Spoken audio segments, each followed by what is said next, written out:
Hello and welcome, ladies and gentlemen, to another episode of Theorycraft. My name is Anders, and if you're new to the show, which you may well be because it's been a while since we've had an episode, this is just a show where I run around and try and come up with new stuff for the game of Counter-Strike, which I really love doing. It's one of the sort of things that I really enjoy about this game is that there's always some new depth that you can sort of dig up. I just haven't had the time because I have a stupid habit of making more projects for myself than I really have time for. Although one of them, how can I put this? There is sort of a countdown that has begun, so I really look forward to talking about that more. I just can't yet. All I could do is tease, which is also pretty good fun. So now we're going to be on cash this time around, and I have to get one thing out of the way. I'll do it quick as I can. You can still jump up on this box, and if you sort of walk just a little bit forward and shoot at the second layer here, you can do quite a lot of damage. Even with the Glock through, you see like 9, 7. I think you can get it higher up if you're a little bit lucky. Like you can get it up to like 12 or something, I think, with the damage coming through. Yeah, 11 there, you see. So that's just with the Glock, obviously. If anyone's boosted up here on the other side, that's going to be a little bit annoying to them. I don't think it'll actually kill them. I'm not even sure it'll kill them with the AK-47. It's just to try and explain to you that it's possible, because people forget, and yeah, I want to see someone use it one day. So that's my dream, that someone will do it. There's lots of risks involved and lots of reasons you wouldn't do this, but I'm going to keep pushing that issue anyway, just because I can. Next up, for the forklift, you've all been in this situation before, that someone's thrown a smoke, and you don't really want to challenge the left-hand side of the forklift because somebody could be at the truck on the other side waiting for you. So instead, you want to try and jump up here, but the problem is if you sort of... if you make this jump here, then you can sort of tell that you'll be airborne for a while before you actually make the jump up. And that's obviously not what you want. Like anyone who's on the other side who's good with the AWP is going to have a pretty good shot at you. Even if you're scoped in, it's going to be tricky. So the fastest way that I can think of is sort of walking into the corner. You crouch, you hold forward, you put your crosshair right next to these two circles. So, I think it's best if you have an AWP. You don't really have to. So you put them between the two circles and then down at the bottom of them, and then you just sort of jump and walk into the wall. The whole point is that you're going to be doing this very quickly, right? So your crosshair's already going to be in position, and you're not airborne at all. You just sort of slide right into position. That's a very quick way to peek that corner. It'll be very tricky for anyone on this side to react in time, basically. So if no one's there, you should fall back quick because you don't want to sort of hang around for too long, obviously. But that's just an idea. Another common situation by the forklift, if you're playing on the CT side, is that you'll be standing back here and you want to sort of, flash your way out. So people tend to throw these sorts of flashbangs that are, in my opinion, a little bit miserable. I'll try and show you why. So they all have the problem that they tend to be either airborne for much too long, or they don't flash everyone from every position. If someone's sort of here, right, like that one won't do anything. And if someone's here, that one won't do anything. So right, you see the potential trouble of that kind of flashbang. It's kind of hard to flash someone's here anyway, but if someone's here, right, even then it might be on the edge of what's possible.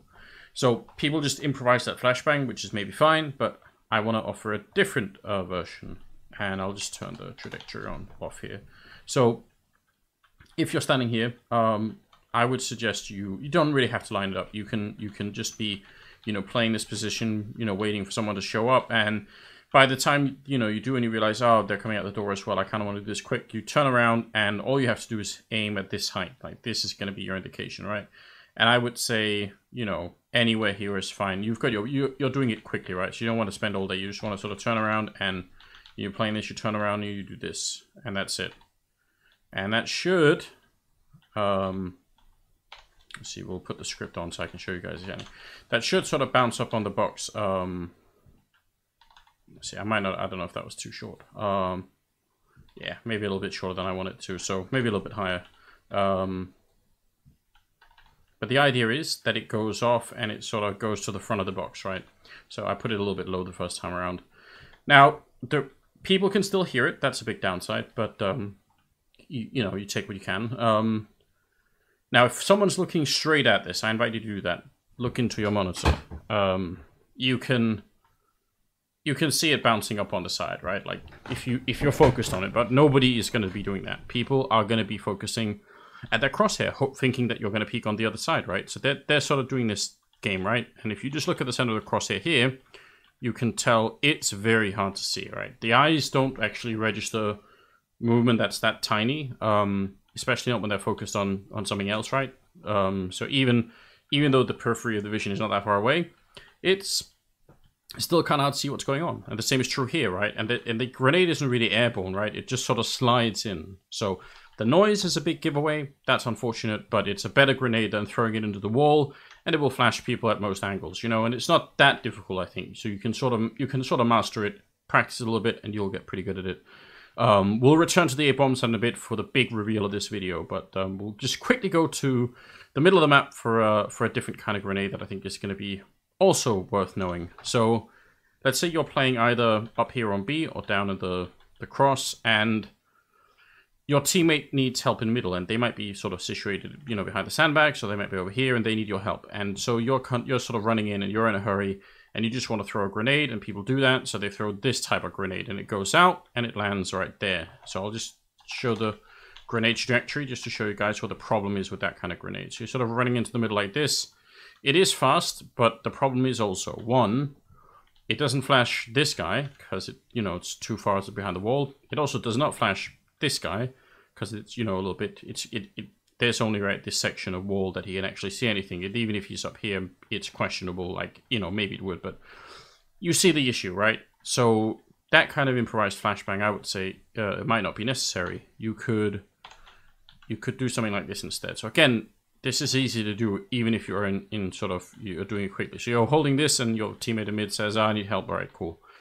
You bring this out, you run, you sort of aim a little bit to the side, and then you do the jump script. So let's see if I got this one right. Maybe not quite. So I think I just aimed it a little bit high. So you want to aim at that bar, right? I think I just managed to. So you sort of run around like this and throw it in like this, and then you'll get it. So yeah, I messed up the first time. Anyway, second time you see that it's airborne long enough to flash that guy. And even from down here, it'll flash this guy here. So there's really almost no hiding for it. And I'll show you what it looks like without the trajectory on if you're standing on this side. This far away, it doesn't really matter. Like, people this far away, they can get flashed, but not forever, right? Might work. But if they're up here, they have very, very little timing, right? They're just going to be waiting, and the grenade is going to be in their eyes pretty quick. So difficult-ish to turn around from that one, right? So you can go and help your teammates out, right?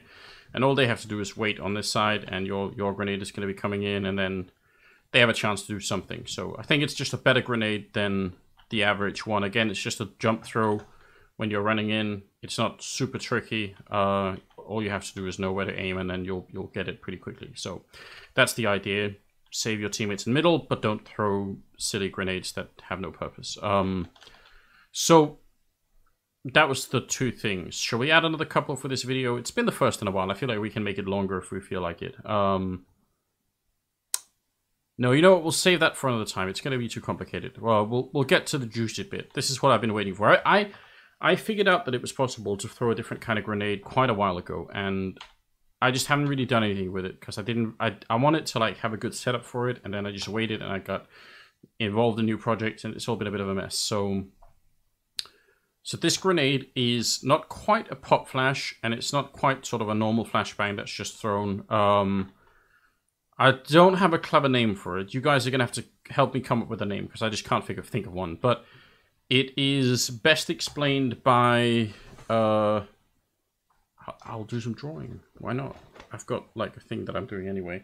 So if all grenade arcs are essentially sort of parables, then at the top of it is going to be where we want the thing to hit, right? Does that make sense? Like, instead of it going sort of all the way for the full arc, we want at the top of the arc is where we're sort of planning for this grenade to land. And that creates a kind of a unique grenade feature that I don't think anyone's tried to do yet. So I'll show you. We'll put the grenade trajectory on. You walk into this, and as you can tell, you're sort of sliding up. That doesn't really matter much. You don't have to be doing much sliding. So I'm aiming into the sky at sort of roughly this level. Like, you can see that there's sort of some white sky here, and then a little bit further up from that. That's all we're really looking for. And then you do the underhand throw. So, you know, it's that simple. Just like this and underhand, right? So as you can tell, there's the arc, and we're almost at the top of it when it lands, right? Or maybe a little bit past the top. and it lands like that. So the effect that it has is a really interesting one. We'll assume the script, and we'll do it like this. So we'll do it like this, and it lands like that. Now, again, sound is an issue, but, you know, usually it's not this quiet when you're playing a game. There's other things that you're worried about. If you look straight at it, you can see what's happening. Right, that's a dead giveaway. So, but most people aren't looking here, right? They're looking down here. Now, I invite you again. Look at the center of the crosshair and tell me if you can see this out of the corner of your eye. I can't.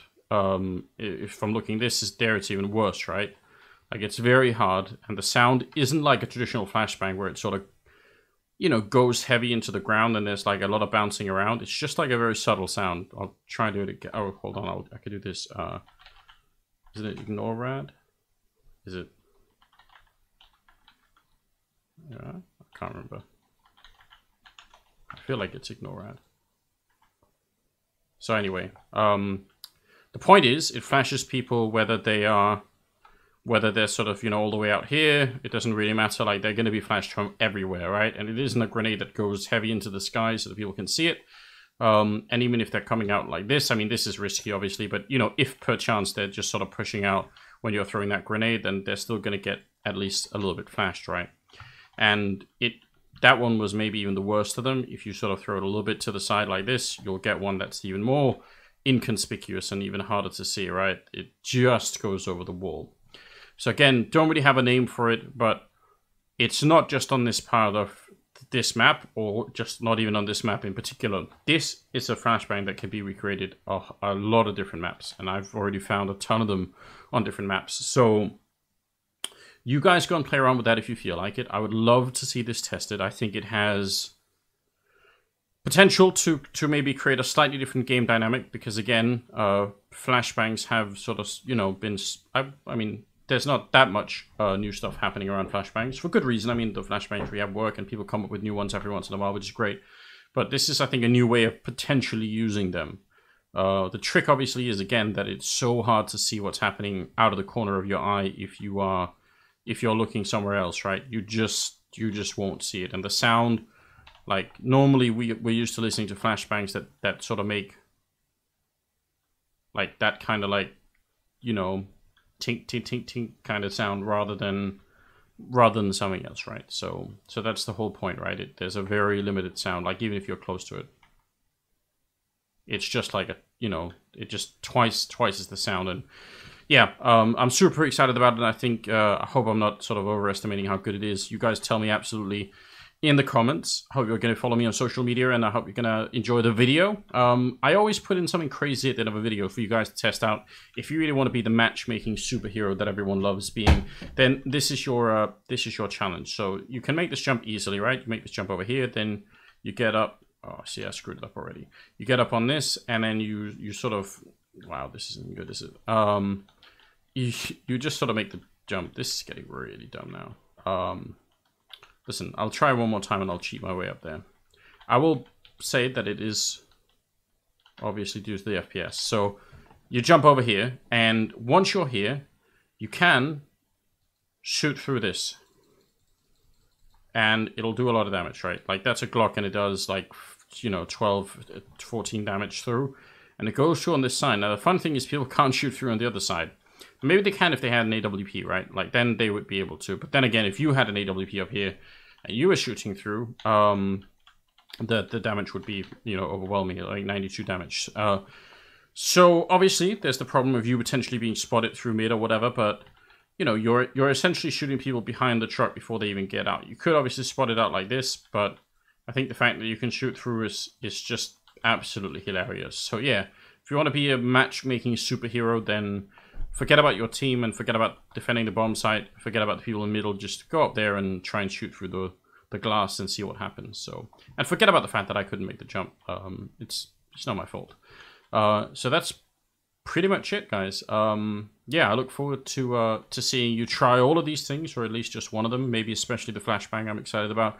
Yeah, and I hope you had a good time. So yeah, follow me on social media and all the rest of it, and I'll see you soon.